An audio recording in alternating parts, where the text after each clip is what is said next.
Welcome to the 108th video in our series about Unix tools. In this video, we'll update our PuTTY and our home.profile to support our work with mininotes from the previous video. We'll also look more at the Git interaction with the upstream GitHub website repository for the mininotes project. If somehow you have this video but not the previous one, well, the URL for the mininotes project is here. Okay, it's time to get started. So, last time we were in the Rusty directory and we had the mininotes right here. So,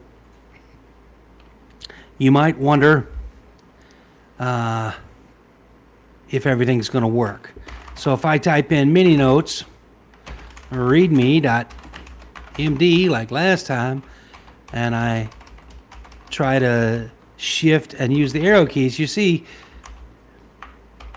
I'm holding shift and I'm pressing the arrow keys and the marking is not working.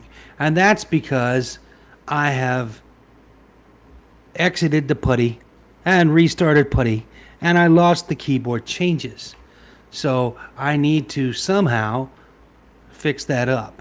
And I want to fix it so that it stays fixed instead of just for this session. So I'm going to change the settings again like I did before. And I'm going to go to terminal keyboard.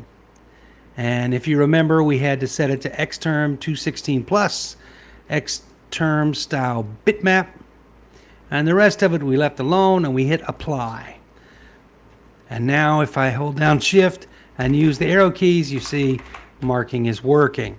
So how do I make PuTTY remember that? So we looked at PuTTY many videos ago and we said, well, that kind of thing happens in the session. And of course I loaded the light theme before I started. So what I need to do is come up with a new theme. I'm going to call this mininotes theme and I'm going to save it. Okay, so I've saved the mininotes theme, which should have everything from the light theme, plus it has these keyboard settings. Okay, so I'm going to hit apply and then I'm going to get out. It's not VI, John. It's not VI. Yeah, I'm a little handicapped when I'm using an alien editor. So I need to exit this and restart my PuTTY.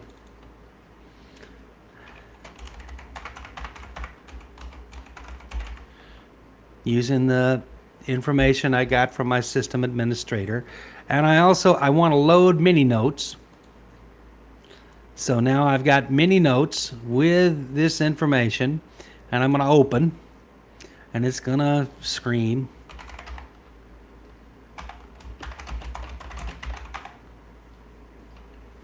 And now if I get my window up there where you can see it,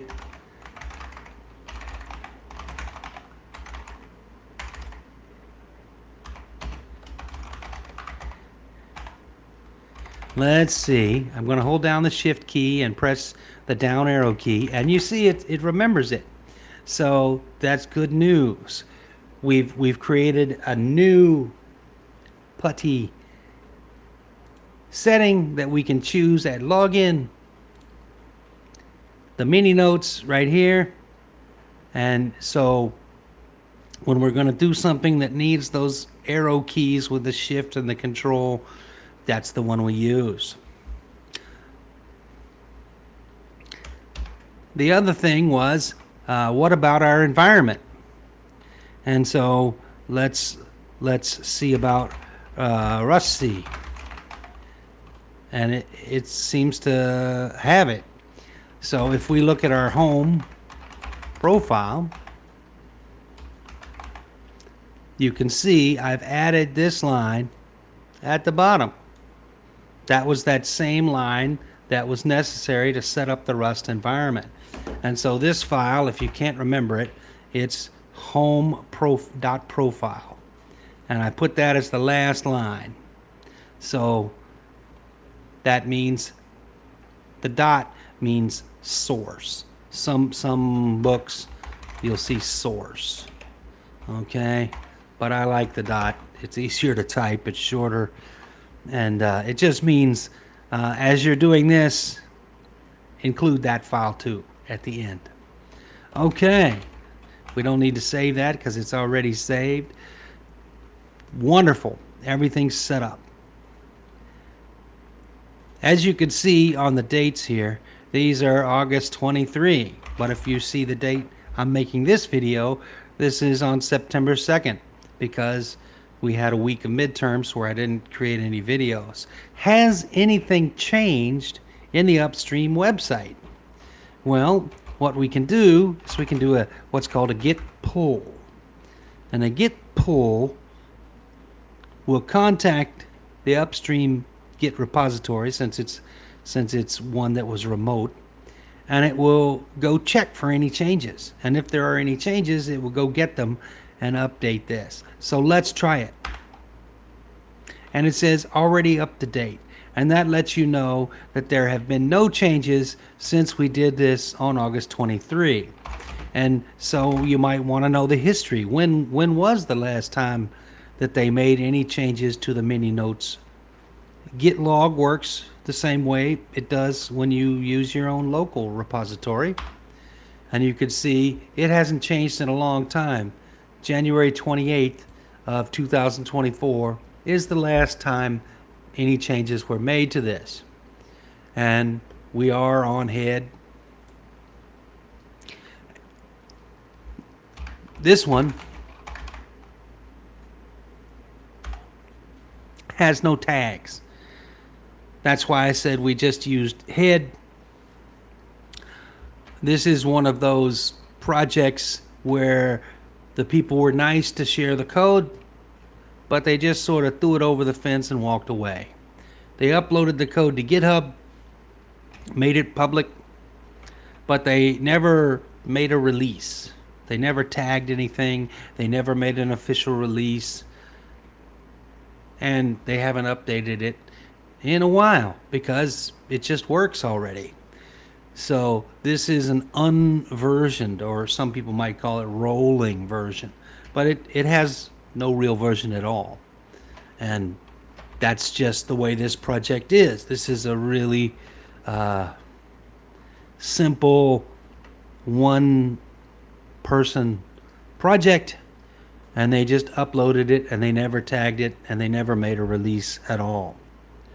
So maybe we need to look at a more sophisticated project that actually has some tags and versions, and we will, but not in this video. So let's take that history and see what we've got in recent history. And you can see that nothing really exciting. I created the video 108, the welcome message from the old one, and then we've done some testing. All the interesting stuff was changing PuTTY and changing the dot profile, home dot profile. When you log in to a Unix system, if you're using a Bourne type shell, and we're using bash, which is a Bourne type shell, one of the rules is it's going to load your home.profile and do all the stuff in there. And on Ubuntu, you get a pretty noisy default home profile that is going to load a bash RC, and it's going to update some path to have a home bin, and it's going to have a home local bin maybe if there is one. And I told it to unalias -a, which means I don't want any colorized ls or any of that. And finally, this is the thing we need for today, which was to load our cargo environment for Rust, so that anytime we do any Rust project, it's going to use that Rust that we built in video number 107. So we've run out of time, but I've shown you how to set up your system so that that mini notes will always work, and that you have a special setting for the mini notes in your putty, and when you log in, you just choose the mini notes and you load that profile. Okay, that's it for this video. Thank you for listening.